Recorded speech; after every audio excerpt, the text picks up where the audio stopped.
Today I'm making aloo mushroom ki sabzi. My husband is not a very big fan of mushrooms, but this is a recipe that he absolutely loves. So I do end up making this very often at home. So please do try the recipe this way and let me know how it works out for you.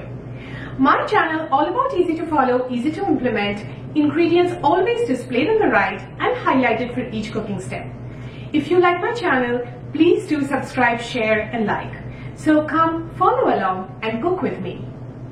First we are going to fry the mushrooms. For that here I have 2 tablespoons of oil and 500 grams of mushroom that I have chopped into medium-sized pieces.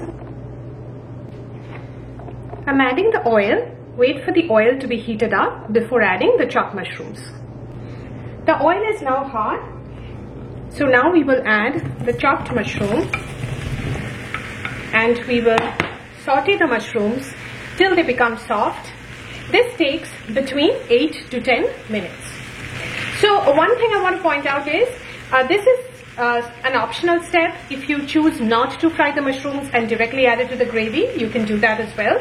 However, frying the mushrooms in advance gives it an enhanced flavor. It's been about 8 minutes and the mushrooms have turned soft. So as you can see, there's some water which has come out of the mushroom. So what we will do is we will increase the flame to high and then let this cook for another 1 to 2 minutes so that the extra moisture dries up. So now we will set this mushroom aside and start making our gravy. To make our gravy, these are all the ingredients that we will need. Here I have 2 to 3 tablespoons of oil, 1 teaspoon cumin seeds, 2 medium-sized onions, 300 grams finely chopped. Here I have 3 to 4 medium-sized potatoes, comes to about 450 grams that I have chopped into about small to medium-sized cubes like here. 1 tablespoon ginger garlic paste, all our dry powdered spices, half a teaspoon turmeric powder, 2 teaspoons of chili powder, 2 teaspoons of coriander powder, 1 teaspoon roasted cumin powder. Here I have 1 large tomato, about 180 grams that I have made into a puree. 1 cup of peas. Here I'm using frozen peas. You can certainly use fresh peas. A cup of coriander leaves and some salt as per taste. I'm adding the oil. Wait for the oil to be heated up before adding the cumin seeds. The oil is now hot, so we will add the cumin seeds and fry this for 30 to 40 seconds or till the cumin seeds start spluttering.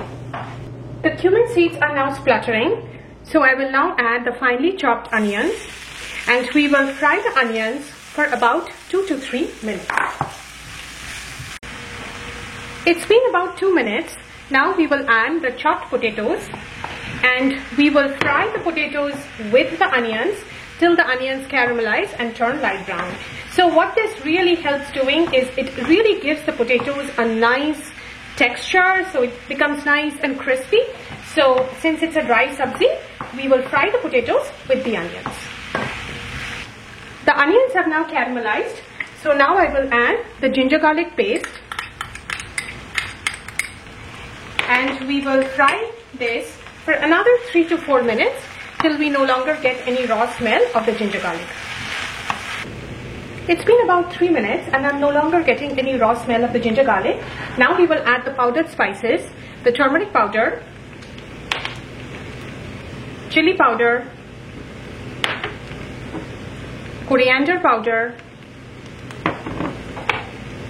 the roasted cumin powder, and we will now fry this for another 2 to 3 minutes and we will add very little water as we are frying the spices.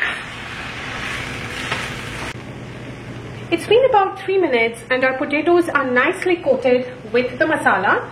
Now we will add the tomato puree and we will mix this well together and we will cook this till the puree thickens and we can see the oil separating out. Takes somewhere between 5 to 7 minutes.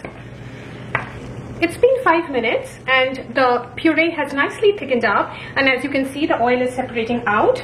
Now we will add some salt as per taste and also add the peas and a bunch of coriander leaves.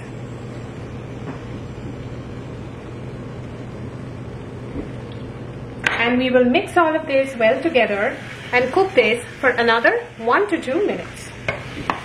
Now we will add the sauteed mushroom and mix all of this well together, and we will cook this for another 2 to 3 minutes till both the potatoes or mushrooms are completely done. So we have already fried the mushrooms, so they are cooked, and by this time the potatoes should also be almost done. So another 2 to 3 minutes should give you enough time for all the vegetables to be completely cooked.